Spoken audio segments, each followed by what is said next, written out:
Assalamualaikum warahmatullahi wabarakatuh. Hai semuanya, perkenalkan nama saya Polina Sari eh, dari Perbankan Syariah semester 2. Di sini saya akan menjelaskan tentang sistem pengelolaan keuangan dan perdagangan kerajaan-kerajaan Melayu di Asia Tenggara pada abad ke-7 sampai dengan ke-9. Kerajaan-kerajaan Melayu di Asia Tenggara seperti Sriwijaya, Malaka, Aceh Darussalam, dan Johor Riau tidak hanya unggul dalam bidang politik dan diplomasi, tetapi juga memiliki sistem keuangan yang terorganisir dan mendukung kejayaan ekonomi maritim. Sistem pengelolaan keuangan ini bersumber dari berbagai pendapatan, baik domestik maupun internasional, serta dikelola melalui struktur administrasi yang terpusat pada pejabat tinggi bernama bendahara. Terus yang pertama itu kita akan membahas tentang sistem pengelolaan keuangan. Sistem pengelolaan keuangan ini terdiri dari beberapa. Yang pertama itu ada sumber pendapatan negara. Kerajaan-kerajaan Melayu memperoleh pendapatan dari beberapa sumber, antara lain yang pertama itu ada pajak dan cukai diberlakukan atas aktivitas perdagangan, pertanian, dan pelayaran. Misalnya pelabuhan-pelabuhan mengenakan cukai pada kapal dagang yang singgah. Terus ada upeti, diterima dari daerah yang ditaklukkan atau bawahan sebagai bentuk pengakuan atas kekuasaan raja. Terus ada monopoli perdagangan. Beberapa kerajaan seperti Malaka dan Aceh memonopoli komoditas utama, misalnya lada, rempah-rempah, atau kapur baros yang meningkatkan pendapatan negara. Terus ada rampasan perang dan hadiah diplomatik. Hasil rampasan perang dan hadiah dari kerajaan asing ketika melakukan ekspedisi militer, kerajaan sering memperoleh kekayaan dalam bentuk emas, perak, barang dagangan, dan kapal dari wilayah yang ditaklukkan. Kemudian ada administrasi dan pengelolaan keuangan kerajaan. Sistem keuangan ini yang kompleks dikelola oleh struktur birokrasi kerajaan yang dipimpin oleh bendahara. Di banyak kerajaan, termasuk Malaka, bendahara tidak hanya bertanggung jawab atas keuangan, tapi juga memegang kekuasaan sebagai Perdana Menteri. Bendahara adalah penjabat tinggi yang memperoleh keuangan kerajaan, ia mencatat pendapatan dan pengeluaran, serta mengatur distribusi dana bagi istana, pejabat, dan kebutuhan militer. Selanjutnya itu ada pengaruh Islam terhadap sistem keuangan. Masuknya Islam di kerajaan-kerajaan Melayu juga membawa pengaruh terhadap prinsip-prinsip keuangan yang diterapkan. Dalam Islam, nilai keadilan seperti larangan riba dan amanah menjadi landasan etis dalam prinsip transaksi keuangan. Beberapa sultan Melayu dikenal sebagai pelindung ulama dan menerapkan dalam Islam. Hukum Islam dalam pengaturan ekonomi termasuk dalam penentuan harga wajar, larangan penimbunan barang, dan keharusan membayar zakat. Meskipun sistem ekonomi kejayaan tidak sepenuhnya syariah, prinsip-prinsip Islam tetap mempengaruhi fiskal dan perdagangan. Terus ada sistem perdagangan. Letak geografis mereka yang strategis di jalur utama Asia telah menjadikan kawasan ini sebagai titik temu antara berbagai peradaban besar dunia. Kejayaan-kejayaan seperti Sriwijaya, Malaka, Aceh Darussalam, dan Johor Riau tumbuh dan berjaya karena keberhasilan mereka dalam mengelola perdagangan maritim internasional secara sistematis dan terorganisir. Terus ada letak strategis dan jalur perdagangan internasional. Selat Melaka dan Laut Cina Selatan merupakan jalur koridor utama pelayaran internasional yang menghubungkan kawasan India dan kawasan tengah dengan Tiongkok, serta Kepulauan Nusantara. Keuntungan dari kontrol atas selat ini menjadikan kerajaan seperti Sriwijaya pada abad ke-7 hingga 13 dan Melaka pada abad ke-15 sebagai pusat logistik dan transit barang dagangan dunia.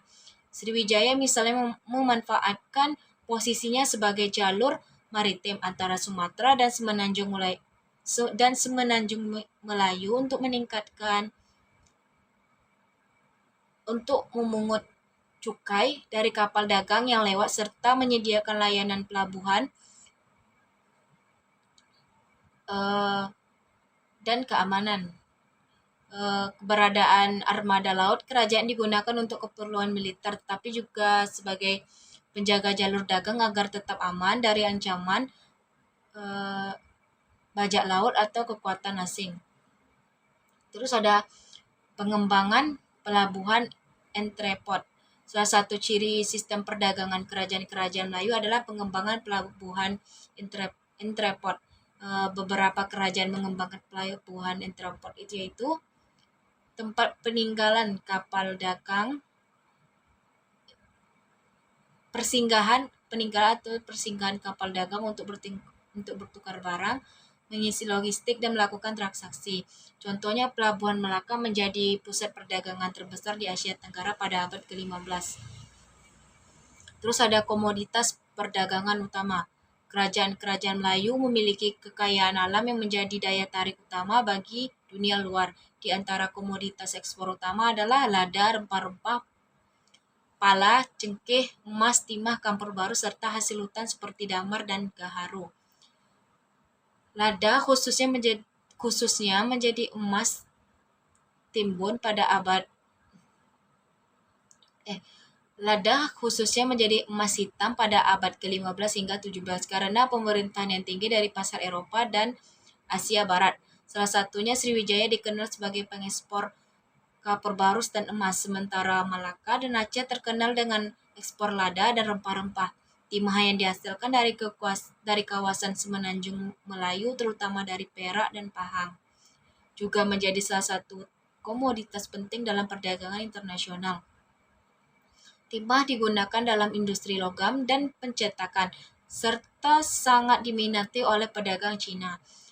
Terus selanjutnya ada kebijakan dagang dan diplomasi. Pada masa itu, kerajaan-kerajaan Melayu menyadari pentingnya menjaga stabilitas perdagangan melalui pendekatan diplomatik. Mereka aktif menjalin hubungan dengan kekuatan luar seperti dinasti Tang dan Song di Tiongkok, Kesultanan Delhi dan Gujarat di India, serta Kesultanan Utsmaniyah di Timur Tengah. Melalui hubungan diplomatik ini, para penguasa Melayu tidak hanya menjamin kelancaran perdagangan, tetapi juga memperkuat posisi politik mereka di mata dunia.